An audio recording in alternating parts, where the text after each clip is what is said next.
નમસ્કાર દોસ્તો, આ વિડીયો ખૂબ ધ્યાનથી સાંભળજો અને વધુમાં વધુ વિડીયો શેર કરજો. ભારતીય જનતા પાર્ટીને ક્યારેય વોટ ન અપાય એનું કારણ શું છે હું તમને આજે જણાવવાનો છું.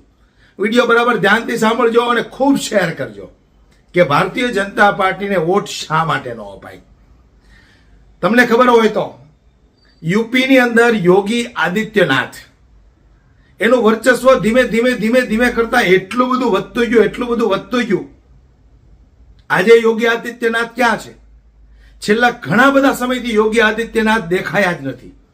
યોગી આદિત્યનાથની સભાની અંદર લાખો લોકો જોવા આવતા, સાંભળવા આવતા. આજે યોગી આદિત્યનાથ ગાયબ થઈ ગયા છે. શા માટે?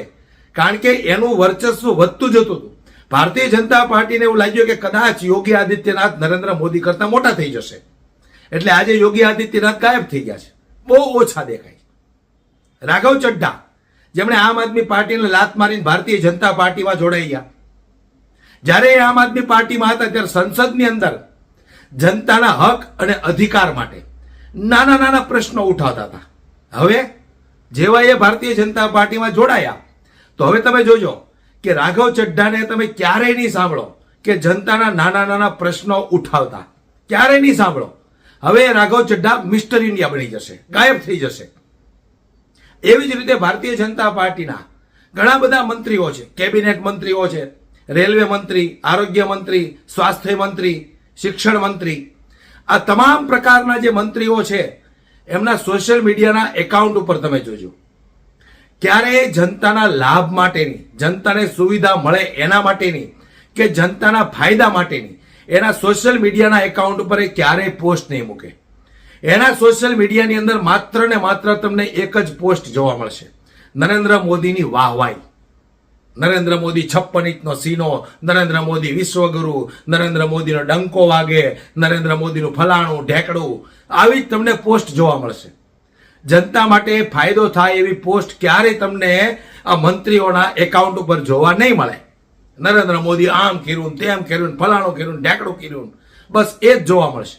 કારણ એનું એક છે કે ભારતીય જનતા પાર્ટીમાં જો તમારે રહેવું હોય તો તમારે માત્ર ને માત્ર નરેન્દ્ર મોદીના જ વખાણ કરવાના છે.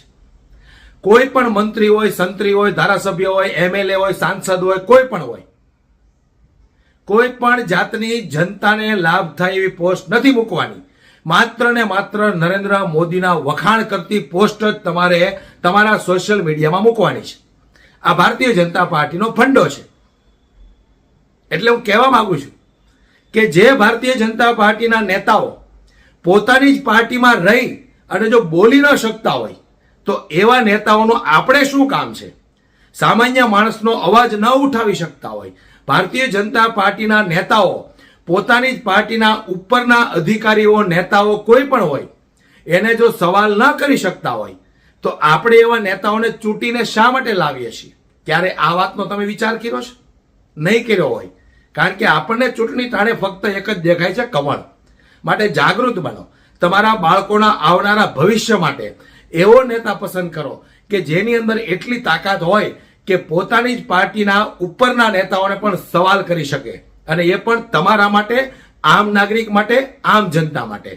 પણ ભારતીય જનતા પાર્ટીમાં એવું નથી.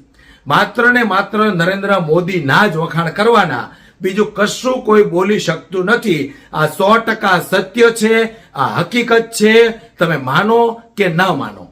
એટલા માટે હું કહું છું કે ભારતીય જનતા પાર્ટીને ક્યારેય વોટ અપાય નહીં. કારણ કે તમે પસંદ કરેલો નેતા ક્યારેય તમારા માટે ભારતીય જનતા પાર્ટીને સવાલ નહીં કરી શકે, સિસ્ટમને સવાલ નહીં કરી શકે. એને તો માત્ર ને માત્ર નરેન્દ્ર મોદીના ગુણ ગાવાના છે. તો વિચાર કરજો, તમારા બાળકોના ભવિષ્ય તમે કેવા નેતાઓના હાથમાં સોંપો છો એ તમારા ઉપર ડિપેન્ડ કરે છે. વિડીયોને ખૂબ શેર કરજો, દરેક લોકો સુધી પહોંચે અને વધુમાં વધુ લોકો આવનારી ચૂંટણીમાં જાગૃત બને. જય હિન્દ, જય જય ગરવી ગુજરાત.